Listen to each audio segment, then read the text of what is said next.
Bisakah kita pergi jauh tanpa benar-benar meninggalkan tempat kita berdiri? Dan bisakah imajinasi kita membawa kita ke tempat yang tak pernah kita datangi? Jawabannya tentu bisa. Dan disinilah cerita dimulai. Bersama saya, Mustikarini, guru SMP Negeri 1 Pangkal Pinang. Menjadi guru di sekolah yang berada di tengah kota mungkin terdengar mudah. Namun, selama saya mengajar di SMP Negeri 1 Pangkal Pinang, saya mendapati kenyataan adanya kesenjangan kemampuan siswa dalam berbahasa Inggris. Kemampuan mereka sangat beragam. Sebagian sudah terbiasa dengan bahasa Inggris karena mengikuti kursus sejak sekolah dasar, namun sebagian lainnya masih harus berjuang dengan kosakata sederhana. Disinilah tantangan itu hadir. Bagaimana membuat semua anak merasa punya tempat yang sama dalam belajar. Sebelum menentukan langkah, saya mulai dengan sebuah pertanyaan sederhana. Apa yang sebenarnya anak-anak ini butuhkan? Jawaban itu saya cari melalui asesmen diagnostik.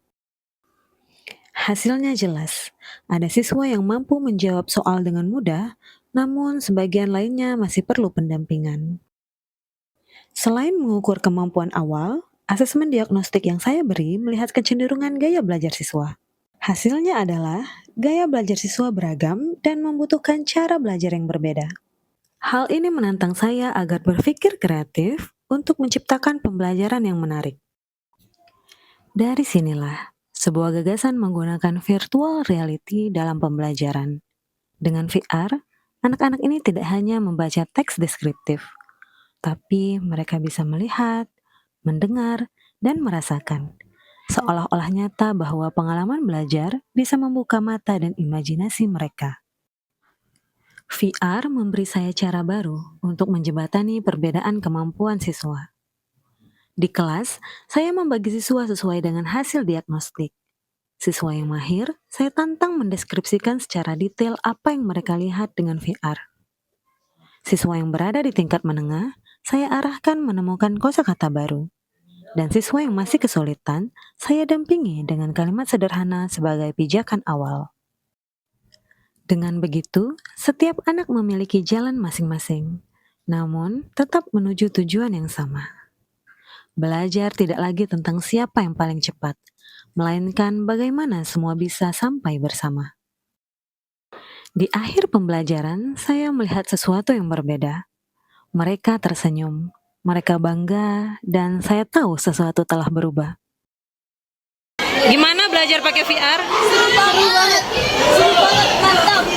Tadi lihat apa aja? Lihat pantai, gazebo, ada kapal juga, ada orang berenang juga, sama ada tempat istirahatan.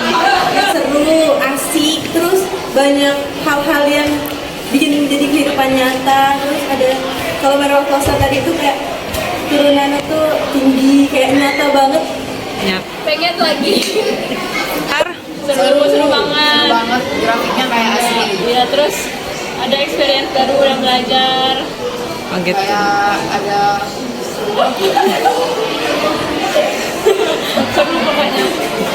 Apa aja yang kalian lihat tadi? ada Gajah, singa, harimau, mau banyak hewan-hewan dan Iya. kita berada di dalam. kayak di dalam hutan, terus kayak alami banget sama awannya kayak asli.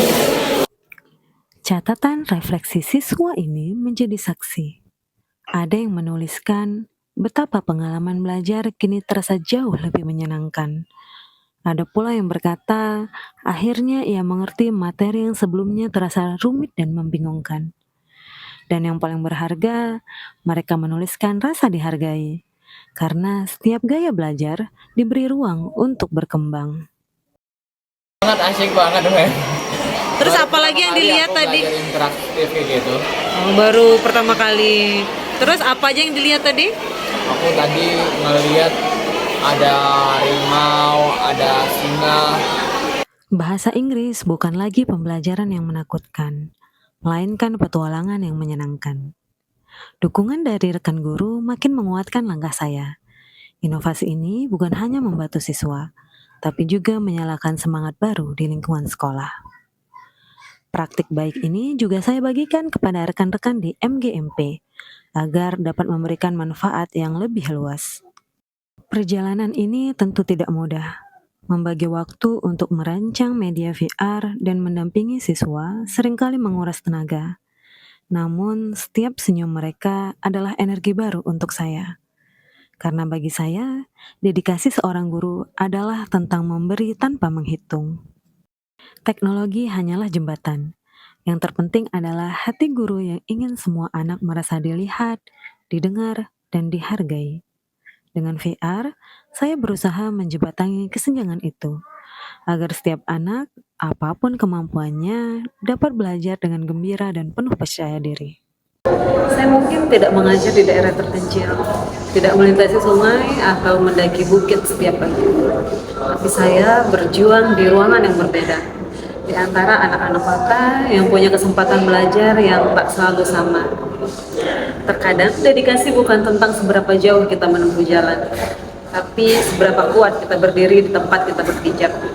Karena bagi saya, setiap upaya kecil untuk menyalakan semangat belajar mereka adalah bentuk cinta paling nyata dari seorang guru yang tidak akan pernah menyerah. Saya percaya bahwa setiap anak berhak merasakan indahnya belajar.